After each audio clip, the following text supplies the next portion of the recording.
Hello बच्चों, let us read the question. Three vectors satisfy the relation a dot b equal to 0 and a dot c equal to 0. The vector a is parallel to, यहाँ पर चार option है। तो यहाँ पर simple हमारा क्या है, यहाँ पर वेक्टर है और वेक्टर का डॉट प्रोडक्ट है और क्रॉस प्रोडक्ट है। ओके, तो हमारा की कॉन्सेप्ट यही होगा, dot product and cross product. तो वेक्टर पहला लिख देता है, वेक्टर डॉट प्रोडक्ट। वो क्या होता है, अगर दोनों वेक्टर है x एंड y, तो उनका डॉट प्रोडक्ट होगा एक्स वाई कॉस थीटा। मतलब ये अगर x है और ये y है और इन दोनों का एंगल अगर थीटा है, तो उसका जो प्रोडक्ट होगा एक्स वाई कॉस थीटा होगा। और दूसरा क्या है, दूसरा है हमारा क्रॉस प्रोडक्ट। क्रॉस प्रोडक्ट क्या होता है, X cross Y equal to X Y sine theta N cap. तो ये अगर हमारा एक्स वेक्टर है और ये अगर वाई वेक्टर है और इन दोनों का एंगल अगर थीटा है, तो ये जो इन कैप होगा, इस प्रोडक्ट का जो डायरेक्शन होगा वो होगा इस तरफ। ठीक है, ठीक है, मतलब इस इन कैप का डायरेक्शन इस तरफ होगा। और लिख देता है एक्चुअली ए क्रॉस एक्स क्रॉस वाई का जो डायरेक्शन होगा वो होगा इस तरफ। ठीक है, और वो कैसे डिसाइड होता है, यही बड़ी बात है, कैसे डिसाइड होता है कि the product the direction of cross product, the direction of cross product is given by right hand thumb rule, right hand thumb rule। और वो कैसे होता है कि अगर यहाँ पर दिखा देता है, हम लोग ड्रॉ करके दिखा देता है, ठीक है ना। ये है अगर x और ये है हमारा y और इन दोनों के बीच एंगल कितना है, थीटा है। तो इस तरफ कैसे होगा, x क्रॉस y का वैल्यू कैसे होगा कि अगर ये यहाँ पर ड्रॉ करता है, ये है उंगली और ये है थाम, एक इंसान का उंगली और थाम ये है। तो अगर उंगली जिस वेक्टर से जिस वेक्टर की तरफ जाएगा, मतलब यहाँ पर ऐसा है, तो मतलब x से y की तरफ जा रहा है, तो डायरेक्शन है x से y की तरफ उंगली का डायरेक्शन है।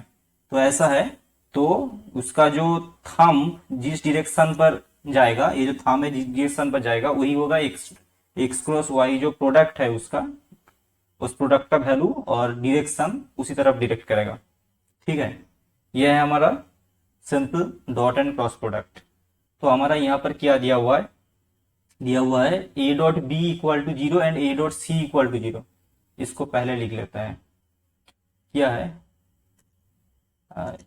ए डॉट बी क्या है, इक्वल टू 0।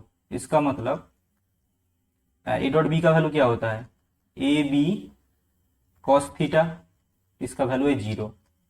और ए क्रॉस बी तो क्या भी ए और बी का वैल्यू तो नॉन जीरो है, तो कॉस थीटा इक्वल टू 0 होगा। Cos theta equal to 0 since A and B non zero. Okay, तो यहां से हम लोग कॉन्क्लूड कर सकते हैं कि थीटा इक्वल टू 90 डिग्री। ठीक है, ए और बी के बीच में जो एंगल है वो है 90 डिग्री। और यहाँ पर क्या दिया हुआ है, A dot C equal to 0, A dot C equal to 0, इसका मतलब भी है ए डॉट सी के बीच में जो एंगल है, लिख लेता है, इसको लिख ही लेता है, इसको अगर हम कॉस अल्फा दे देते हैं तो ये क्या होगा, उसका भी अल्फा की वैल्यू भी 90 डिग्री होगा। ठीक है, इसका मतलब क्या है कि ए बी के साथ भी 90 डिग्री एंगल कर रहा है और सी के साथ भी 90 डिग्री एंगल कर रहा है। अगर ये है हमारा ए तो इसके साथ बी भी है 90 डिग्री पर, इसका बीच में जो एंगल है वो है 90 डिग्री, और ये जो सी है, ठीक है, ये जो सी है इसका बीच में भी एंगल है हमारा 90 डिग्री। ठीक है, तो यहां से हम लोग ये कंक्लूड कर सकते हैं। तो अब पूछा गया है कि ये जो ए वेक्टर है वो किसके पैरेलल होगा, पैरेलल किसका होगा। तो यहां से हम लोग जानते हैं कि ये तो बी के साथ तो पैरेलल नहीं होगा, क्योंकि बी के साथ क्या है, बी के साथ 90 डिग्री एंगल पर है, इसलिए 0 है। सी के साथ भी नहीं होगा, ये है बी, और ऑप्शन हमारा बच जाता है B dot C and B cross C. तो हम लोग जानते हैं बी डॉट सी 0, इसका मतलब बी और C perpendicular to each other, और हम यहाँ पर देख सकते हैं ये 90 डिग्री है, ये 90 डिग्री है, तो ये भी बी और सी का बीच में जो एंगल है वो 90 डिग्री है। लेकिन ये जो यहाँ पर एक बात है, और वो बात क्या है कि डॉट प्रोडक्ट करने के बाद हम लोगों को जो वैल्यू मिलता है वो मिलता है एक स्केलर वैल्यू, वेक्टर वैल्यू नहीं मिलता है, क्योंकि हम लोग देख सकते हैं यहाँ पर कोई डायरेक्शन नहीं है। हम लोग जानते हैं क्या कि वेक्टर की वैल्यू भी होता है, एक मैग्नीट्यूड वैल्यू भी होता है, मैग्नीट्यूड एंड डायरेक्शन। तो यहाँ पर सिर्फ मैग्नीट्यूड है, कोई डायरेक्शन नहीं है, लेकिन क्रॉस प्रोडक्ट में डायरेक्शन है। हम लोग देख सकते हैं ये इसका वैल्यू है एन कैप, हम लोग एन कैप से उसको डिनोट किया है। तो यहाँ पर एक ही ऑप्शन बचता है बी क्रॉस सी, तो उसको लेके हम चलेंगे। यहाँ पर क्या है बी क्रॉस सी, तो बी क्रॉस सी का मतलब क्या है, जो बी और सी के बीच में अगर एंगल लिख लेता है बी सी साइन क्या, साइन बीटा लिख लेता है। ठीक है, साइन बीटा इन कैप। ओके, तो राइट हैंड थंब रूल से हमारा जो यहाँ पर देखा है, राइट हैंड थंब रूल जो देखा है यहाँ पर जो राइट हैंड थंब रूल है, यहां से हम लोग क्या देख सकते हैं कि बी क्रॉस सी, मतलब बी से सी की तरफ अगर हम उंगली करें, उंगली को रखे बी से सी की तरफ ऐसे, तो इसका जो थंब होगा वो आएगा ए की डायरेक्शन पर। ठीक है,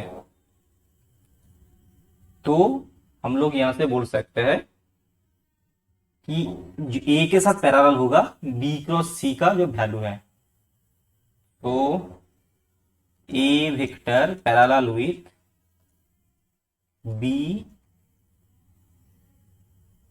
बी क्रॉस सी, सिंपल, क्योंकि सिंपल यहाँ पर right hand thumb rule use किया है। बी क्रॉस सी अगर करे तो इसका जो थंब होगा तो इस डायरेक्शन पर आएगा। ओके, यहां से हम लोग ये जो यहां है देख सकते हैं हम लोग, तो ये है ऑप्शन डी। ठीक है, hope you understand the solution, thank you.